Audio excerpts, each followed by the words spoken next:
नमस्कार दोस्तों, स्वागत है आपका द ग्राउंड रिपोर्ट में। मैं हूं समीर आत्मज मिश्र।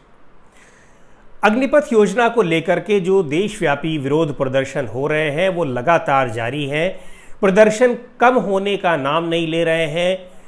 हिंसक प्रदर्शन भी जारी है, हिंसा को रोकने की कोशिशें हो रही हैं।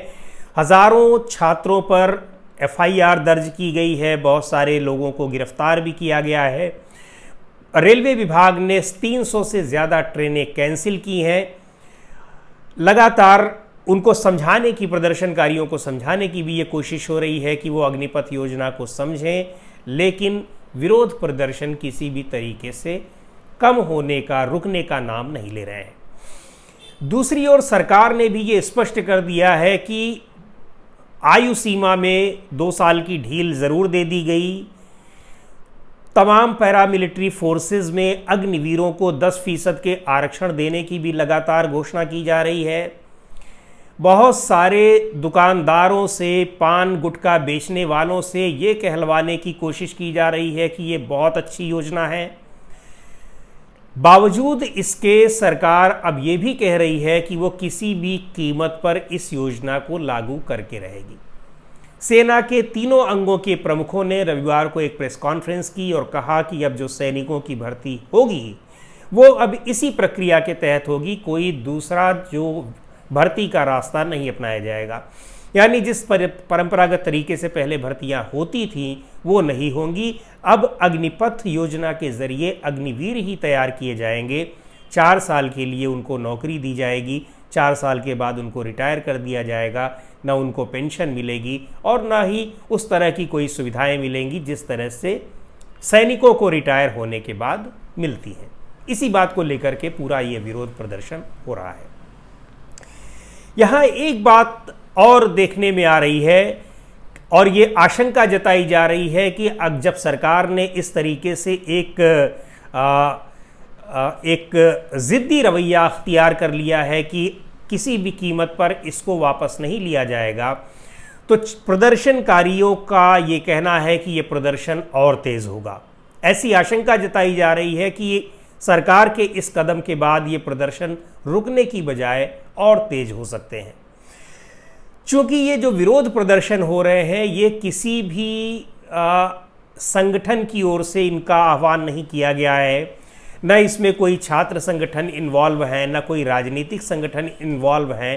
तमाम सारे संगठनों ने या राजनीतिक दलों ने अपना समर्थन ज़रूर दिया है, लेकिन कोई ऐसा एक ऑर्गेनाइजेशन नहीं है जो कि इसका आह्वान किया हो या जिसके बैनर तले या जिसके एक किसी नेता के तले, नेता के आह्वान पर यह सारा आंदोलन हो रहा है। हर जगह ये अपने तरीके से, यानी बिना किसी नेतृत्व के ये आंदोलन जगह जगह पर हो रहा है।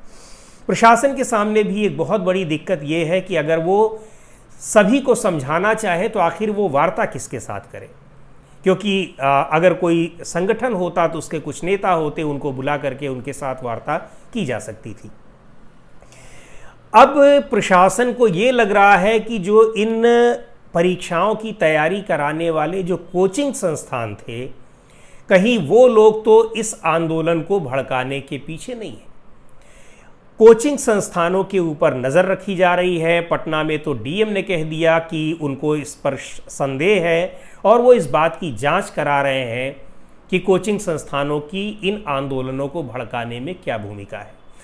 उत्तर प्रदेश में भी कई जगहों पर कोचिंग संस्थानों पर नज़र रखी जा रही है। आगरा और अलीगढ़ में कई कोचिंग संस्थानों को बंद करना पड़ा है प्रशासन के दबाव में। कई और जगहों से भी कोचिंग संस्थानों के खिलाफ कार्रवाई की धमकियां दी जा रही हैं, जिसको लेकर के कोचिंग संस्थान परेशान है। कोचिंग संस्थान के ऊपर इसलिए नज़र रखी जा रही है क्योंकि प्रशासन को ये लगता है कि इन कोचिंग संस्थानों से हज़ारों और लाखों की संख्या में छात्र जुड़े हुए हैं और कहीं न कहीं यहीं पर इस आंदोलन की रणनीति तैयार हो रही होगी। हालांकि कोचिंग संस्थान के जो संचालक हैं उन लोगों का कहना है कि उनका इस आंदोलन से कोई लेना देना नहीं है। वो लोग तो पैसा लेते हैं, संस्थान में परीक्षा की तैयारी कराते हैं। हाँ, हज़ारों लाखों की संख्या में उनसे छात्र जुड़े ज़रूर हैं, लेकिन ये आंदोलन करने के लिए छात्र खुद ही जिम्मेदार हैं, क्योंकि ये सीधे सीधे उनके भविष्य से जुड़ा मामला है, उनके अस्तित्व से जुड़ा मामला है, इसलिए वो किसी के भड़काने में नहीं आ रहे हैं, बल्कि इतनी समझ उनके अंदर खुद है कि क्या उनके लिए अच्छा हो रहा है, क्या उनके लिए बुरा हो रहा है। कोचिंग संस्थानों के खिलाफ एक तरीके से जो ये आशंका प्रशासन को है, आपको याद होगा कि पिछले साल जो आरआरबी एनटीपीसी की परीक्षाएं हुई थी, उसमें जो धांधली हुई थी, उसको लेकर के बड़े पैमाने पर आंदोलन हुए थे छात्रों के। पुलिस ने उनकी बहुत पिटाई भी की थी छात्रों की। उस आंदोलन को भड़काने के पीछे भी प्रशासन को कोचिंग संस्थानों पर ही संदेह था। हालांकि किसी कोचिंग संस्थान की उसमें कोई भूमिका निकल करके सामने आई नहीं, लेकिन प्रशासन को या सरकार को ये लगता था कि ये कोचिंग संस्थान ही इन आंदोलनों को भड़का रहे हैं। अब एक बार फिर जब ये अग्निपथ को लेकर के, अग्निपथ योजना को लेकर के आंदोलन भड़क गया है और काफ़ी हिंसक हो गया है, तो एक बार फिर कोचिंग संस्थान जो हैं वो प्रशासन की और सरकार के निशाने पर आ गए हैं। पर सवाल ये उठता है कि, और दिलचस्प बात यह है कि मैं कुछ खबरें देख रहा था, कुछ टीवी चैनल्स की बहस देख रहा था, उसमें ये तक बात कही जा रही है कि इन कोचिंग, वो लोग तो सीधे तौर पर कह रहे हैं कि ये कोचिंग संस्थान ही भड़का रहे हैं। एक बहुत ही वरिष्ठ पत्रकार महोदय तो टीवी चैनल पर ये कह रहे थे कि पूरी तरीके से उन्होंने कोचिंग संस्थानों की भूमिका को इसमें मान लिया, और वो कह रहे थे कि ये कोचिंग संस्थान ही इन छात्रों को भड़का रहे हैं।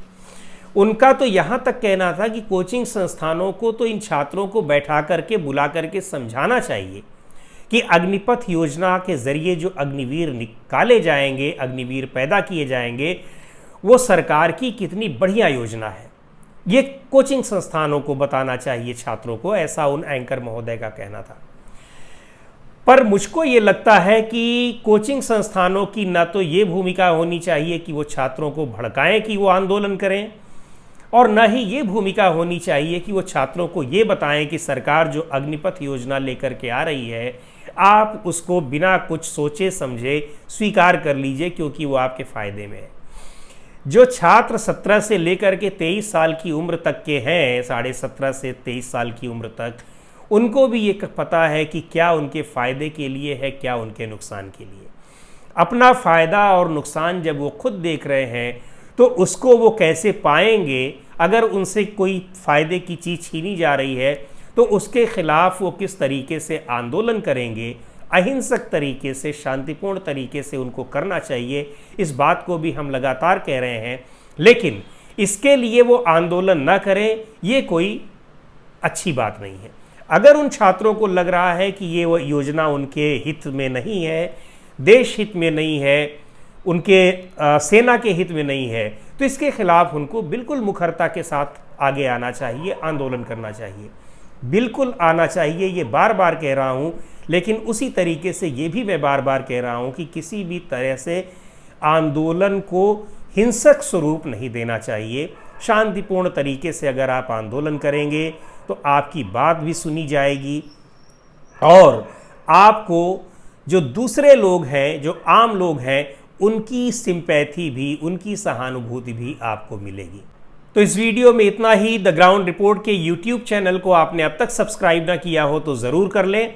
बेल आइकन यानी घंटे जैसी आकृति दबाएं, ताकि आपको जो भी नए वीडियोस अपलोड हों उनके नोटिफिकेशन मिल जाएं। फेसबुक पर अगर आप देख रहे हो तो आप हमारे पेज को लाइक कर सकते हैं।